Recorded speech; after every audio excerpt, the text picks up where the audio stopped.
Hi viewers, welcome to Freddy vlogs.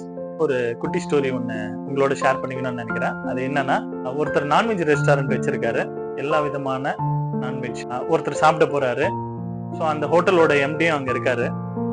இவர் என்ன பண்றாரு, சாப்பிட போனவர் அங்கே சாப்பிட்றாரு. சாப்பிட்டு முடிச்சதுக்கு அப்புறம் அவருக்கு ஒரு யோசனை வருது. அது என்னன்னா, டெய்லி நைட்ல அவர் தூங்குறதே இல்லை. இதனால அவர் ஸ்ட்ரெஸ் ஆயிருக்காரு. அதுக்கு என்ன காரணம் அப்படின்னு கேட்டீங்கன்னா, தவளைங்க ஏகப்பட்ட கூச்சலோட கத்திட்டு இருக்கு. இதனால அவர் டிஸ்டர்ப் ஆகி தூங்குறதே சுத்தமா மறந்துட்டாரு. ஸோ அவர் ஒன்று திங்க் பண்றாரு, அந்த தவளை எல்லாம் என்ன பண்ணலாம், பிடிச்சுன்னு வந்து இவங்க கிட்ட கொடுக்கலாம் அப்படின்னு திங்க் பண்ணிட்டு அந்த ஹோட்டலோட இருக்கிறார், அதாவது ஓனர் கிட்ட. என்னன்னா, எங்க வீட்டுக்கு பின்னாடி நிறைய தவளை இருக்கு, நான் அது எல்லாமே வந்து உங்ககிட்ட எடுத்துட்டு வந்து நான் உங்களுக்கு சேல் பண்றேன், நீங்க வாங்கிக்கிறீங்களா அப்படின்னு கேட்கிறாரு. அதுக்கு அந்த ஹோட்டலோட ஓனரும் சரி எடுத்துட்டு வாங்க, நான் வாங்கிக்கிறேன் அப்படின்னு சொல்றாரு.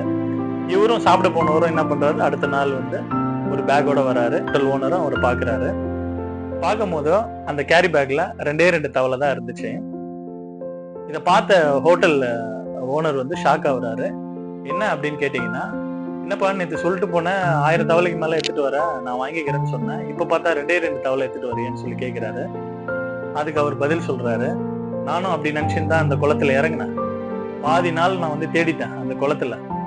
நான் வந்து 1000த்துக்கும் மேலதான் இருக்கும்னு நினைச்சேன். ஆனா அங்க கிடைச்சது வெறும் ரெண்டு தவளை தான். இந்த 2 தவளை தான் இவ்வளவு சத்தமும் போட்டு நினைச்சுட்டு அந்த 2 தவளையும் கொடுக்குறாரு. ஸோ இதோட இந்த ஸ்டோரி முடியுது. இதுல மாரல் ஆஃப் த ஸ்டோரி என்னன்னு கேட்டீங்கன்னா, எல்லார் லைஃப்லயுமே ஒரு பிரச்சனை இருக்கும்.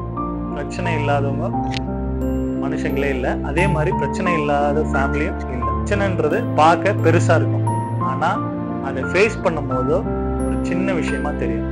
ஸோ அதனால யாரையும் எந்த பிரச்சனையும் கண்டும் பயப்படாதீங்க. அந்த பிரச்சனை வந்து தீர்க்க முடியாத பிரச்சனை எல்லாம் ஒன்றும் கிடையாது, ரொம்ப ஷார்ட். அதனால எல்லாரும் அவங்கவுங்க பிரச்சனையை ஃபேஸ் பண்ணுங்க, அப்பதான் நம்ம அதுல இருந்து வெளியே வர முடியும்.